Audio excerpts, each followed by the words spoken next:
Un atelier s'est tenu à Kikwit le mercredi 9 juillet 2025 dans la salle de conférence Kinduku de l'Institut Sadisana dans la commune d'Nzinda. Organisé par le réseau d'éducation civique au Congo RECIC en sigle dans le cadre du lancement des activités du projet d'appui à l'éducation civique et mobilisation citoyenne pour la réforme électorale en République démocratique du Congo en partenariat avec du National Endowment for Democracy. Plusieurs membres des associations de la société civile de Kikwit ont pris part à cet échange, ouvert par le bourgmestre adjoint de la commune d'Nzinda. C'est le coordonnateur du RECIC Kwilu, M. Raymond Kitako, qui a donné le go en souhaitant la bienvenue à tous. L'exécutif ne cesse d'accorder à la promotion l'éducation civique et électorale de la RDC. Il trouve ici l'expression de notre profonde gratitude à Monsieur le bourgmestre de la commune de Zida, qui a accepté volontiers de venir présider personnellement cette cérémonie. Je lui dis grand merci. Première intervenante du jour, Madame Delphine Tanga, chef d'antenne Seni Boulungu, a parlé de l'état actuel du processus électoral et de ses différentes réformes. Dans la foulée, les participants ont posé des questions beaucoup plus centrées sur le seuil électoral, la poursuite du processus, notamment le scrutin municipal, son chronogramme et la sensibilisation. Il y a des cartes qui sont illisibles jusqu'aujourd'hui, bien qu'il y ait des duplicata.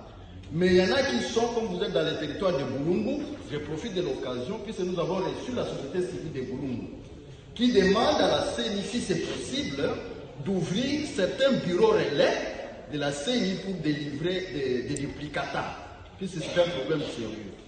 Deuxièmement, en ce qui concerne les élections urbaines, donc les bourgmestres et conseillers, est-ce qu'il y a une date précise qui plane à l'horizon? Ou bien il faut encore attendre, puisqu'il y a des questions qui se posent déjà. Et notre proposition ne serait que de l'envoyer. Vous avez donné un exemple tout à fait frappant ici. Quelqu'un qui est élu, par exemple, avec 200 000 voix, et une autre personne élue avec 500, et celui de 500 va passer parce que l'autre élu, son parti politique n'a pas été élu à cause du seuil. Donc, première proposition, l'abolition pure et simple du seuil.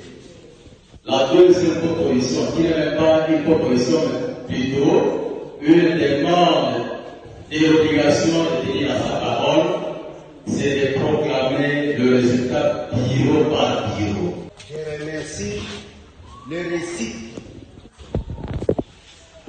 Cette structure ici à Kikwit, bon, je ne sais pas les autres, mais moi, cette structure qui lutte pour la sensibilisation de la population en matière électorale. Ça, c'est l'énième fois, si je peux parler, que nous assistons. Mais je m'en vais tout droit poser la question, parce que maman a parlé des réformes. Et notre ami, quelque part, a parlé du seuil qui pose problème. Est-ce que les réformes que la CENI ou le pouvoir institue ou réalise, c'est en faveur du pouvoir ou c'est pour laisser l'expression libre de la population dans le choix des animateurs politiques du pays? Les seconds orateurs, M. Joseph Wabatinga, chef des projets RECIC national, en tête de la délégation venue de Kinshasa, s'est attelé sur les 10 recommandations retenues parmi une centaine que les réseaux d'éducation civique au Congo comptent déposer auprès des législateurs pour l'amélioration des prochains scrutins.